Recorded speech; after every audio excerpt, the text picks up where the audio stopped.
एक ऐसी अद्भुत कहानी है जो मैं आज आपको ध्यानपूर्वक सुनाऊंगा और इसे सुनने के बाद आप ज्यादा सोचना, डरना और चिंता सब छोड़ देंगे और आपका मन खुशियों से और प्रसन्नता से भर जाएगा। तो चलिए आज की कहानी की शुरुआत करते हैं। दोस्तों, एक समय की बात है, किसी नगरी में एक युवक रहा करता था। वो युवक अत्यंत दुखी था। वो बहुत निराश था। उसे ये समझ नहीं आ रहा था कि आखिर इस दुनिया में हर व्यक्ति अपने मतलब के लिए ही क्यों जीता है। उसे हर जगह हर कोई केवल स्वार्थी नजर आता था। वह हमेशा यही सोचा करता कि उससे कोई प्यार नहीं करता, उसकी कोई परवाह नहीं करता। सब उससे मतलब के लिए अपने संबंध रखते हैं। मतलब खत्म हो जाते ही सब उसे अपने आप से दूर कर देते हैं। दोस्तों, हमारे जीवन में भी कुछ ऐसा ही होता है। हम भी हमेशा किसी न किसी का साथ ढूंढते ही रहते हैं और जब हमें किसी का साथ नहीं मिल पाता तो हम अपने आप को अकेला महसूस करते हैं, कमजोर महसूस करते हैं। हमें लगता है कि इस दुनिया में हमारे जैसे कोई है ही नहीं।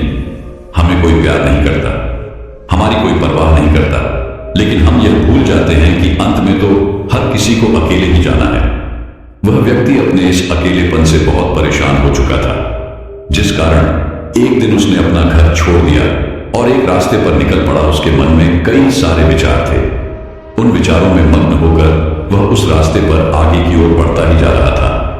तभी उसे रास्ते में एक आश्रम दिखाई पड़ा। वह उस आश्रम की ओर आगे बढ़ा। तभी उसने देखा कि एक गुरु अपने शिष्य को ध्यान करना सिखा रहे हैं और उन्हीं शिष्यों में से एक शिष्य ने अपने गुरु से कहा, है गुरु, आखिर यह ध्यान क्या है और इस ध्यान को करने से हमें क्या लाभ? तभी वह गुरु अपने उस शिष्य के इस सवाल का जवाब देते हुए कहते हैं, पुत्र, ध्यान ही सच है और ध्यान हमें अकेला कर देता है। हम जितने ज्यादा अकेले होते जाते हैं उतना ही हम ध्यान में उतरते चले जाते हैं और यही अकेलापन तुम्हें सत्य के मार्ग पर ले जाता है, तुम्हें सत्य की प्राप्ति करवाता है। वह युवक आश्रम के बाहर खड़े होकर यह सब कुछ देख रहा था, सुन रहा था। जैसे ही उसने उन गुरुवर के मुख से यह सारी बातें सुनी, वह दौड़ा दौड़ा उन गुरुवर के पास आया और कहने लगा, है गुरुवर, यदि ध्यान हमें अकेला कर देता है तो इसका मतलब यह हुआ कि मैं इन सब चीजों में श्रेष्ठ हूं। आप तो ध्यान का सहारा लेकर अकेले होते हैं, लेकिन मैं तो ऐसे ही अकेला हूं। मेरा ऐसा कोई नहीं है जिसे मैं अपना कह सकूं, जो मेरी परवाह करता हो, जो मेरा ख्याल रखता हो, और मैं अपनी राह पर अकेला ही चलता चला जा रहा हूं।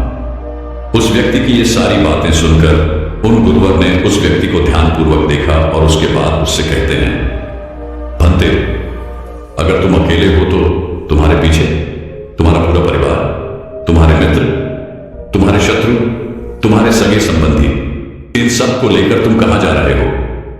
उन गुरुवर के मुख से यह बात सुनकर वह व्यक्ति चौंक उठा और उसने तुरंत ही पीछे मुड़कर देखा तो वहां पर कोई नहीं था। तभी वह उन गुरुवर से कहता है गुरुवर, कौन है मेरे पीछे? कोई तो नहीं, ना मेरे परिवार वाले, ना मेरे मित्र, ना मेरे शत्रु और ना ही मेरे सगी संबंधी। मैं तो सबको पीछे छोड़ आया हूं क्योंकि कोई मुझे नहीं पूछता, कोई मेरी परवाह नहीं करता, कोई मेरा ख्याल तक नहीं रखता, यहां तक कि मेरी कोई आवाज तक नहीं सुनना चाहता। लेकिन जब किसी के ऊपर कोई समस्या आती है तो वह मुझे अवश्य याद करता है, पर बाकी समय पर वह मुझे पूछते तक नहीं। उन्हें यह तक खबर नहीं होती कि मैं किस हाल में हूं, मैं जिंदा भी हूं या नहीं। उन सबको इन सब चीजों से कोई फर्क नहीं पड़ता। उन गुरुवर ने उस व्यक्ति की यह सारी बातें ध्यानपूर्वक सुनी और उसके बाद उस युवक से कहते हैं, भंते, तुम सही कह रहे हो, लेकिन जब तक तुम इन सभी को छोड़कर नहीं आते तब तक तुम भला अकेले कैसे हो सकते हो? वह व्यक्ति एक बार फिर से आश्चर्यचकित होकर पीछे मुड़कर देखता है और फिर उन गुरुवर से कहता है गुरुवर, यहां पर तो कोई नहीं है, मैं अकेला ही यहां पर आया हूं। लग रहा है कि आप मेरा मजाक उड़ा रहे हैं। मेरे पीछे कोई नहीं है, आप खुद देख सकते हैं, तो फिर आप ऐसा क्यों कह रहे हैं कि जाओ और इन्हें छोड़कर आओ? जब मेरे साथ कोई है ही नहीं तो मैं भला उन्हें कहां छोड़ूं, कैसे छोड़ूं? उस युवक की ये सारी बातें सुनकर वह गुरुवर मुस्कुराने लगे और उस युवक से कहते हैं, भंते, आखिर तुम मुझसे क्या चाहते हो? इस पर वह युवक उन गुरुवर से कहता है गुरुवर, मैं आपका शिष्य बनना चाहता हूं। मुझे कोई साथी चाहिए, मुझे अपना शिष्य बना लीजिए। मैं जीवन भर आपका आभारी रहूंगा। उस युवक की यह बातें सुनकर उन गुरुवर ने कहा, भंते, तुम चाहो तो यहां पर 1 महीने रह सकते हो। उसके बाद ही मैं यह निर्णय कर पाऊंगा कि क्या मुझे तुम्हें अपना शिष्य बनाना चाहिए या फिर नहीं। लेकिन तुम्हें मेरी एक बात माननी होगी। तुम्हें इन 30 दिनों के अंदर ध्यान का अभ्यास करना होगा। अगर तुम ये कर सकते हो तो तुम यहां पर अगले 1 महीने के लिए रुक सकते हो, अन्यथा तुम्हारे लिए यहां पर कोई जगह नहीं। उस व्यक्ति ने काफी सोच विचार कर उन गुरुवर से कहा, है गुरुवर, आप जैसा कहेंगे मैं वैसा ही करूंगा। आप चाहते हैं कि मैं इन 30 दिनों में ध्यान का अभ्यास करूं, तो मैं यह करने के लिए तैयार हूं। उस व्यक्ति ने उन गुरुवर की बात मान ली और आश्रम में ही रुक गया। अगले दिन सुबह सुबह वह गुरुवर उस व्यक्ति के पास आए और उस व्यक्ति से कहने लगे, भंते, तुम किससे बात कर रहे हो? तुम्हारा ध्यान कहां है? इस पर वह व्यक्ति जवाब देते हुए कहता है गुरुवर, मेरे साथ तो कोई नहीं है, मैं भला किससे बात करूंगा? मैं तो अकेला। तभी वह गुरुवर उस व्यक्ति से कहते हैं, ठीक है, लेकिन अब ध्यान लगाओ, क्योंकि तुमने मुझे वचन दिया था कि इन 30 दिनों में तुम ध्यान का अभ्यास करोगे। उन गुरुवर के कहने पर वो व्यक्ति ध्यान करने बैठ जाता है, लेकिन पहले दिन उसे ध्यान करने में बहुत तकलीफें आती हैं, बहुत सारी परेशानियों का सामना करना पड़ता है। यहां तक कि वो ढंग से लगातार बैठ भी नहीं पा रहा था। उसके पैर मानो सुन्न से हो जाते और उसका पैर मानो काम करना ही बंद कर देता। ये सारी बातें वह गुरुवर देख रहे थे। तभी उन गुरुवर ने उस व्यक्ति से कहा, बनते, तुम जितना देर चाहो उतना देर बैठ सकते हो। यह ऐसा कोई जरूरी नहीं है कि तुम एकाएक लगातार बैठे ही रहो। यदि तुम्हें थोड़ी तकलीफ है तो तुम उठ सकते हो, टहल सकते हो और फिर आकर बैठ सकते हो। इतना कहकर वह गुरुवर वहां से चले गए। अगले दिन सुबह सुबह फिर वह उस व्यक्ति के पास आए और उस व्यक्ति से कहने लगे, भंते कौन है? किससे बातें कर रहे हो? कोई आया है क्या? उन गुरुवर की इस बात का जवाब देते हुए वह व्यक्ति उन गुरुवर से कहता है गुरुवर, यहां पर तो कोई नहीं है, आप खुद देख लीजिए, मैं भला किससे बातें करूंगा। तभी वह गुरुवर एक बार फिर उस व्यक्ति से कहते हैं, चलो ध्यान का अभ्यास करो। तभी वह व्यक्ति उन गुरुवर से कहता है गुरुवर, क्या केवल आंखें बंद करके बैठ जाना, इसे ही ध्यान कहते हैं? अगर इसे ही ध्यान कहते हैं तो यह तो बड़ा ही आसान है और इसे तो कोई भी कर सकता है। केवल आंखें बंद करके बैठना ही तो है। इसका जवाब देते हुए वह गुरुवर उस व्यक्ति से कहते हैं, भंते, केवल आंखें बंद करके बैठ जाना इसे ध्यान नहीं कहते। ध्यान करने के लिए तुम्हें अपने मन को एकाग्र करना होगा। अपने मन को किसी एक चीज पर लगाना होगा। वह कोई भी चीज हो सकती है, बाहर की कोई आवाज या तुम्हारे भीतर से आने वाली ये सांसें, इन सांसों के अंदर और बाहर होने की आवाज। तुम ऐसी किसी भी चीज पर ध्यान लगा सकते हो जो लगातार वर्तमान समय में घट रही है, ताकि तुम्हारा पूरा ध्यान उस चीज पर एकाग्र हो और तुम्हारा ध्यान कहीं भी भटके नहीं, जिस कारण तुम उस पर ध्यान लगा पाओगे। और एक बात और याद रखना, जब तुम उस चीज पर ध्यान लगाओगे तो तुम्हारा ध्यान हटना नहीं चाहिए। इतना कहकर वह गुरुवर वहां से चले गए।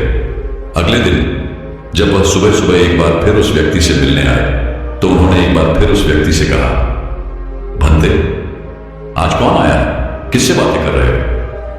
बड़ी जोर जोर से आवाज आ रही है। तुम यहां पर खुद शांति पाने आए हो या फिर दूसरों को अशांत करने के लिए? वह व्यक्ति उन गुरुवर से कहता है गुरुवर, पर यहां पर तो कोई है ही नहीं, तो मैं भला किससे बात करूंगा?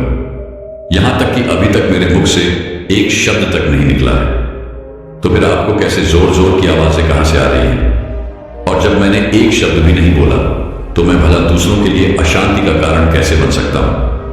तभी वह गुरुवर उस व्यक्ति से कहते हैं, ठीक है, चलो ध्यान का अभ्यास करो। तभी वह व्यक्ति उन गुरुवर से कहता है गुरुवर, मेरा एक प्रश्न है, क्या मैं आपसे पूछ सकता हूं? तभी वह गुरुवर उस व्यक्ति से कहते हैं, पूछो, तुम्हें क्या पूछना है?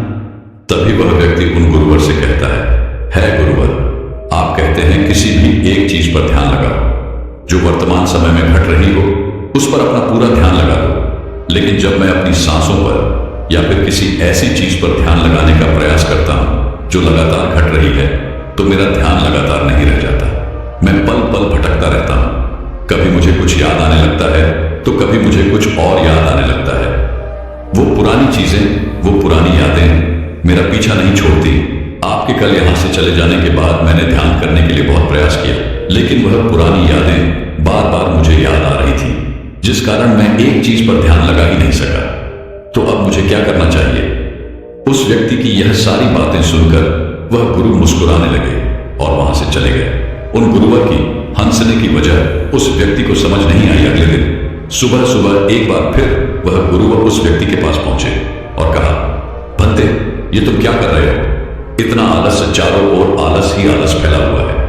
अपने पास से आलस को भगाओ, अन्यथा यह तुम पर हावी हो जाएगा और फिर तुम हमेशा इसके अधीन बनकर रहोगे। तभी वह व्यक्ति गुरुवर से कहता है गुरुवर, आप तो रोज एक ही बात कहते हैं कि यहां पर कोई है, लेकिन मुझे तो कोई नजर आता ही नहीं। आप ही बताइए, यहां पर कौन है? तभी वह गुरु वह उस व्यक्ति से कहते हैं, ठीक है, चलो अभ्यास के लिए चलते हैं। तभी वह व्यक्ति उन गुरुवर से कहता है गुरुवर, मेरा एक प्रश्न है, आपकी आज्ञा हो तो मैं आपसे पूछना चाहता हूं। है गुरुवर। उस व्यक्ति से कहते हैं, हाँ पूछो, क्या प्रश्न है तुम्हारा?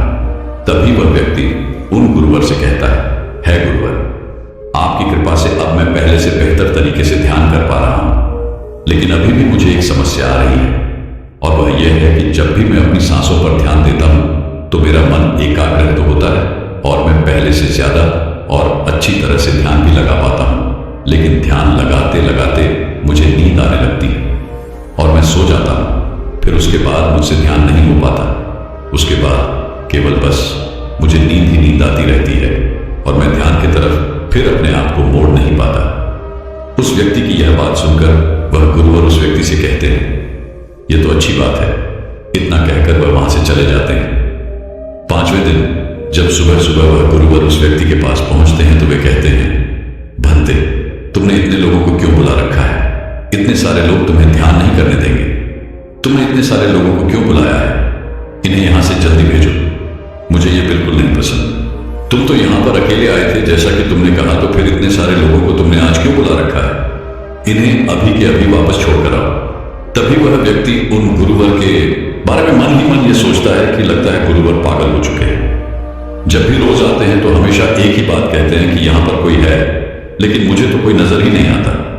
बड़ी विनम्रता से उन गुरुवर से कहा, है गुरुवर, शायद आपकी आंखें जो देख पा रही हैं वह मैं नहीं देख पा रहा हूं। मुझे तो यहां पर कोई नजर नहीं आता।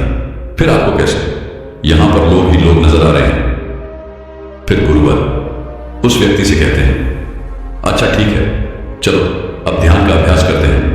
तभी वह व्यक्ति उन गुरुवर से कहता है गुरुवर, मुझे ध्यान के वक्त नींद आती थी। जैसा कि मैंने आपको बताया था, उस पर तो मैंने नियंत्रण पा लिया, लेकिन अब जब भी मैं ध्यान करने बैठता हूं, किसी एक चीज पर अपना ध्यान केंद्रित करता हूं, तो मेरे मन में विचारों का सैलाब होता है। मानो विचारों की बाढ़ सी आ जाती है। इतने विचार तो आंख खोलकर भी मैंने कभी नहीं देखे होंगे, जितने की आंखें बंद करने के बाद मुझे नजर आते हैं। और इन विचारों में कुछ ऐसे विचार भी मेरे मन में आते हैं जिनके बारे में आज तक मैंने सोचा तक नहीं है। मुझे उनके बारे में कुछ भी नहीं पता। ये सब क्यों हो रहा है गुरुदेव? उन गुरुवर ने उस व्यक्ति की यह बात सुनकर उस व्यक्ति से कहा, अच्छा ऐसा हो रहा है। इतना कहकर वह गुरुवर वापस चले गए। अगले दिन सुबह सुबह वह गुरुवर एक डंडा लेकर उस युवक के पास पहुंचे और एक डंडा चढ़ते हुए उस युवक से कहते हैं, मैंने तुम्हें पहले ही कहा है, इतने सारे लोग मुझे पसंद नहीं, तुम्हें इन्हें छोड़कर आना होगा। आखिर तुम रोज रोज इन्हें क्यों ले आते हो? इतनी भीड़ इकट्ठा करके तुम्हें क्या लाभ? आज के बाद यह यहां पर नहीं आने चाहिए। इस बात का ख्याल रखना। यदि आज के बाद यहां पर कोई भी नजर आया और तुम्हारी बक बक मुझे सुनाई पड़ी, तो मैं तुरंत ही तुम्हें इस आश्रम से निकाल दूंगा। तभी वह व्यक्ति बड़ी विनम्रता से उन गुरुवर से कहता है गुरु, मुझे तो यह समझ नहीं आता कि मुझे कोई नजर ही नहीं आता, लेकिन आप रोज एक ही बात कहते हैं कि यहां पर मैंने भीड़ इकट्ठी कर रखी है। जिन लोगों को भी मैंने लाया है उन्हें मुझे छोड़कर आना होगा, लेकिन मैं आपसे हर रोज एक ही बात कहता हूं कि मुझे कोई नहीं नजर आता, ना ही मुझे कोई यहां पर दिखाई पड़ता है और ना ही मैं अपने मुख से एक शब्द भी निकालता हूं, लेकिन फिर भी आप कहते हैं कि आपको लोगों की आवाजें सुनाई पड़ रही हैं। तभी वह गुरुवर उस व्यक्ति की इस बात का जवाब देते हुए कहते हैं, क्या तुम्हारे मित्र, तुम्हारे परिवार वाले, तुम्हारे सगे संबंधी, तुम्हारे शत्रु, तुम्हारी इच्छाएं, तुम्हारी वासनाएं, ये सब क्या तुमसे मिलने नहीं आते? वह व्यक्ति उन गुरुवर से कहता है, नहीं गुरुदेव, मुझसे कोई मिलने नहीं आता। मैं तो यहां पर अकेला ही आया था और अभी भी मैं अकेला ही हूं, मेरा कोई नहीं। तभी वह गुरु क्रोधित होकर उस झंडे से उस व्यक्ति पर एक और प्रहार करते हैं और कहते हैं, अभी बैठो, अभी ध्यान लगाओ, और यदि तुम्हारे ध्यान में कोई भी आता है तो मुझे बताओ। वह व्यक्ति उन गुरुवर की बात मान लेता है और तुरंत ही ध्यान करने बैठ जाता है। कुछ देर तक तो वह काफी शांत रहता है, लेकिन कुछ देर बाद ही वह उन गुरुवर से कहता है गुरुदेव, मेरा भाई मुझसे मिलने आया है, साथ में मेरे पिताजी भी हैं। दोनों बहुत दुखी हैं क्योंकि मैं उन्हें छोड़कर यहां जो चला आया हूं। मेरे भाई की तबीयत भी कुछ ठीक नहीं लग रही। वह मुझे बुला रहे हैं। मेरे बड़े भाई की पत्नी अर्थात मेरे भाभी मेरे बड़े भाई के साथ अच्छा व्यवहार नहीं कर रही, और तो और मेरी प्रेमिका भी आई हुई है। वह मुझसे पूछ रही है कि क्या तुम मुझसे शादी करोगे या फिर मैं किसी और से शादी कर लूं। वह भी बहुत दुखी नजर आ रही है। और इतना ही नहीं, मेरे कुछ मित्र भी पीछे खड़े हैं जिनसे मैंने कुछ कर्जे लिए थे। आज वो मुझसे अपना कर्जा मांगने आए हैं, मुझे धोखेबाज कह रहे हैं, मुझे अपशब्द बोल रहे हैं, और वो साथ में मेरे कुछ शत्रुओं को भी लाए हैं। लेकिन मेरे शत्रु मुझे मारना नहीं चाहते। वह तो ये कह रहे हैं कि तू तो पहले से ही मरा हुआ है, तुझे और क्या मारना।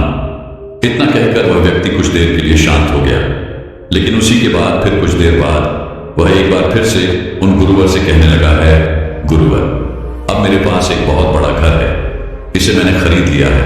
मैं, मेरे पिता, मेरी माता, मेरा भाई, मेरी भाभी सभी इसमें बहुत मिलजुल के रह रहे हैं। हम बहुत खुश हैं। मैं अब अपने मित्रों से अत्यधिक अमीर हूं। मेरे पास बेशुमार धन दौलत है, और तो और मैंने अपनी प्रेमिका से शादी भी कर ली है और इसका जश्न मना रहे हैं। इतना कहकर वह व्यक्ति एक बार फिर शांत हो गया और फिर कुछ देर बाद और फिर एक बार उन गुरुवर से कहता है गुरुवर, मुझे कोई मारने का प्रयास कर रहा है।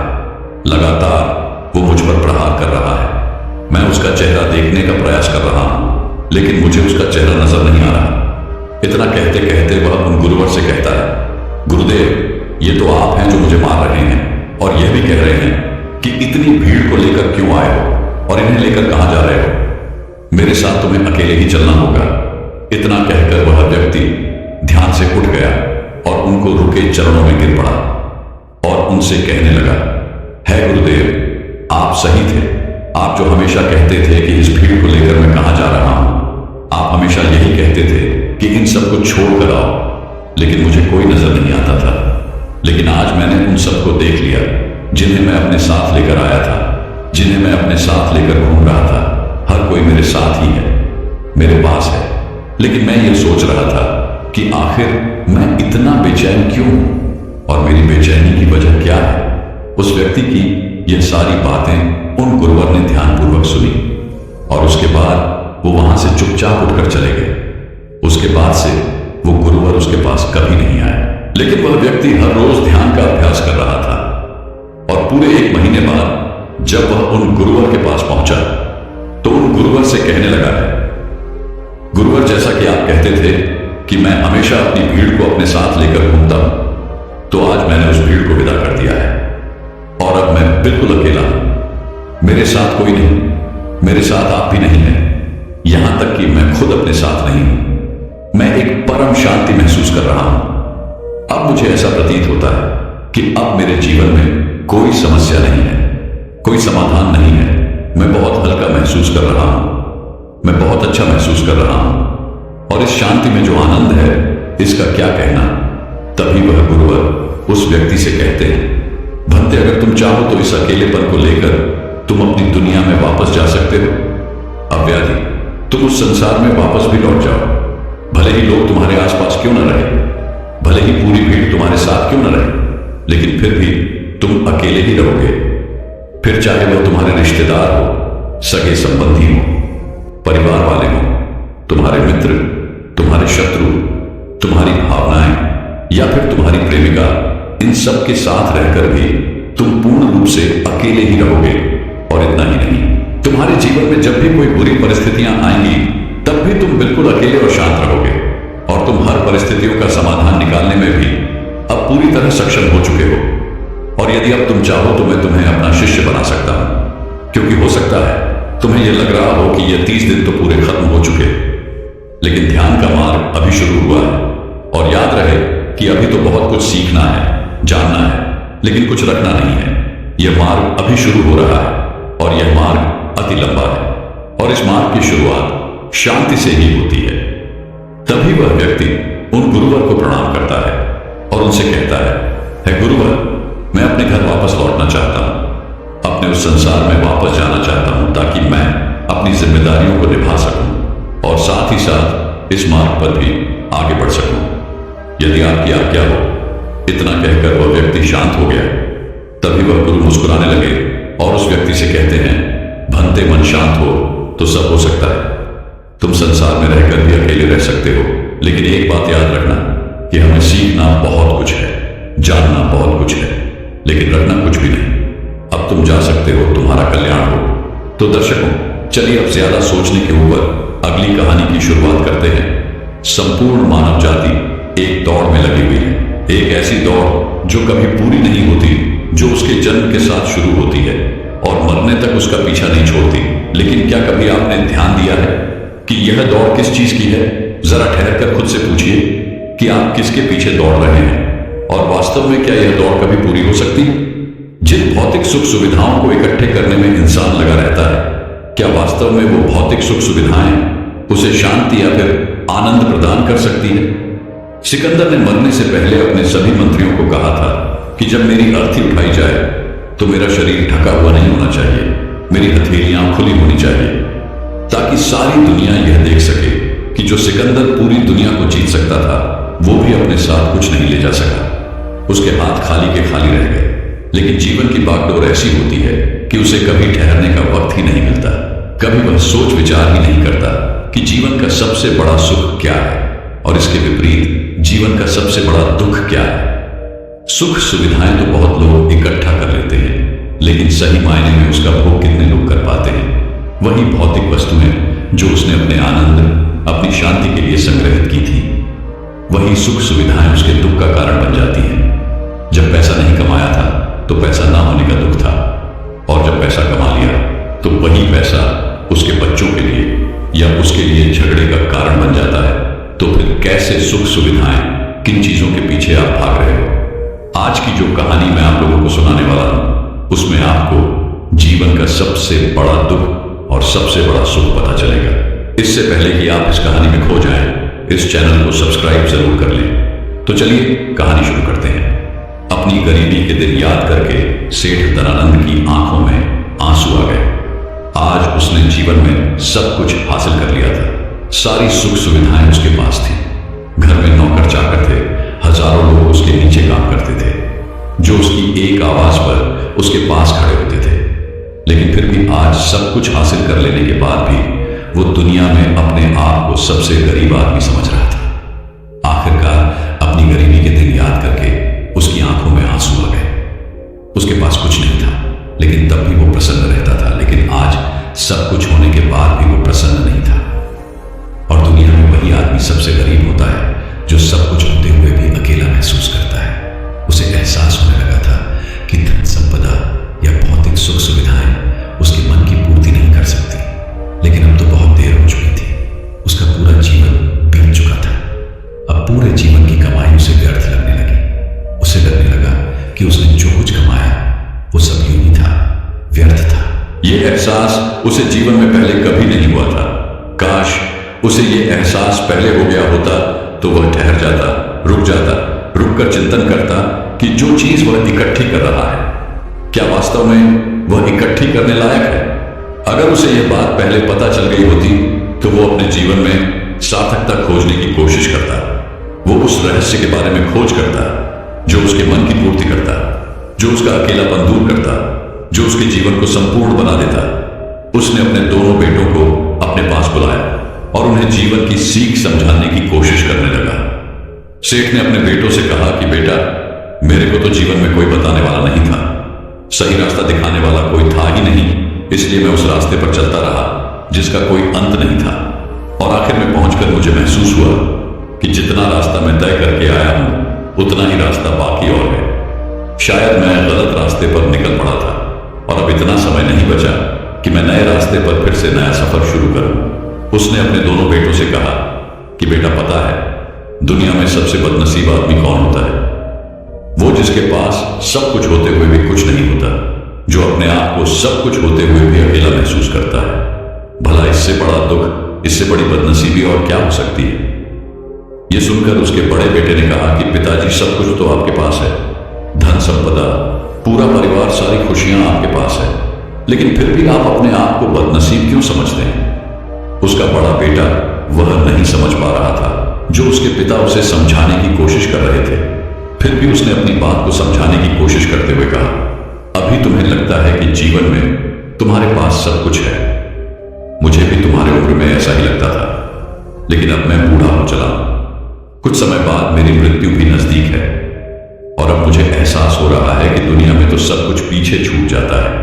घर, परिवार, रुपया, पैसा, धन संपदा, सब कुछ यही रह जाता है और आखिर में मेरे साथ जाएगा क्या? क्या मैं दुनिया में सबसे अकेला इंसान नहीं हूं? क्या मैं दुनिया का सबसे बदनसीब आदमी नहीं हूं, जिसके पास सब कुछ होते हुए भी वह अपने साथ कुछ भी नहीं ले जा सकता? सेठ के बेटे ने सेठ से सवाल पूछा कि पिताजी फिर दुनिया में क्या इकट्ठा करना चाहिए? ऐसे तो हर इंसान अकेला ही होता है। कौन इंसान इस दुनिया में भला ऐसा होता है जो अपने साथ इस दुनिया की सुख सुविधाएं या फिर अपना परिवार को साथ लेकर जाता है?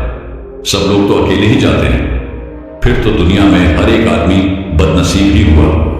यही सवाल सेठ के मन में भी उठ रहा था, लेकिन उसके खुद के पास इसका कोई जवाब नहीं था, तो वह अपने बेटे को भला इसका क्या उत्तर देता?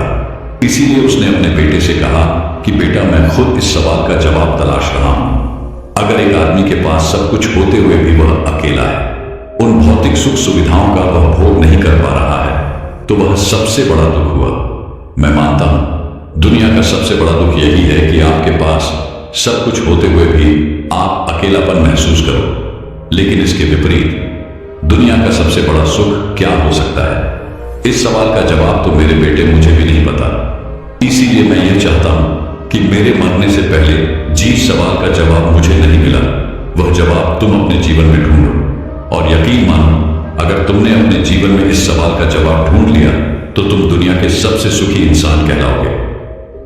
यह कहानी सुनाकर गुरु ने अपने शिष्यों से सवाल पूछा कि दुनिया में सबसे बड़ा सुख क्या होता है?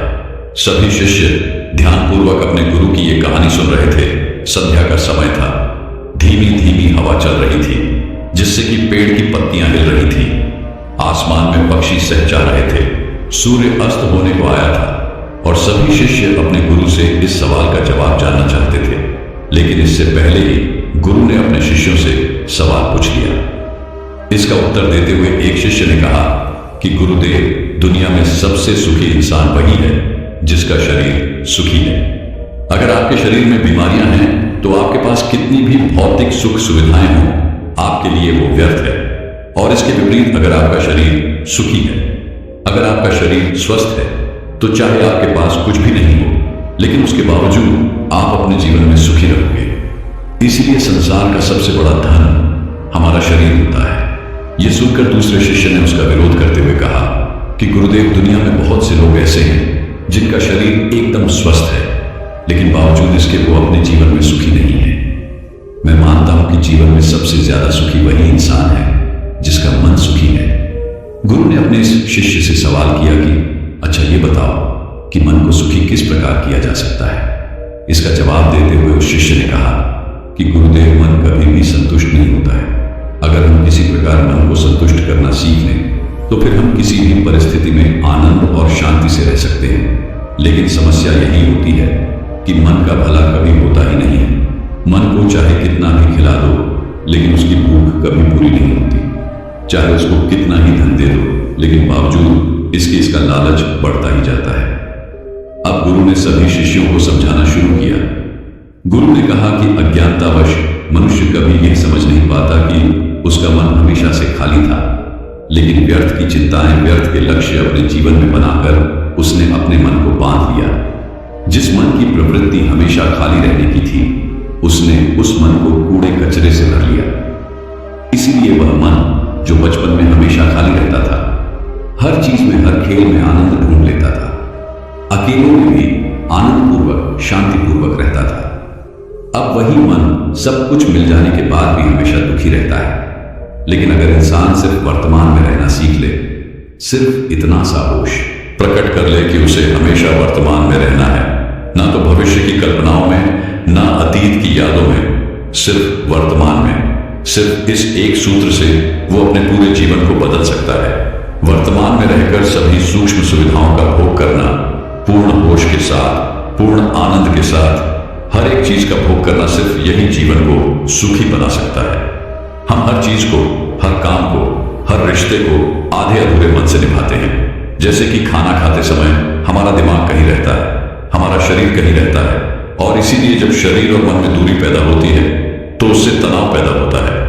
अगर आपका शरीर और आपका मन और मस्तिष्क सभी एक जगह पर संगठित होना सीख लें, तो फिर आप अपने जीवन में उस शांति, उस आनंद का एहसास कर पाएंगे जो बड़े बड़े योगी पहाड़ों में तपस्या करके प्राप्त करते हैं।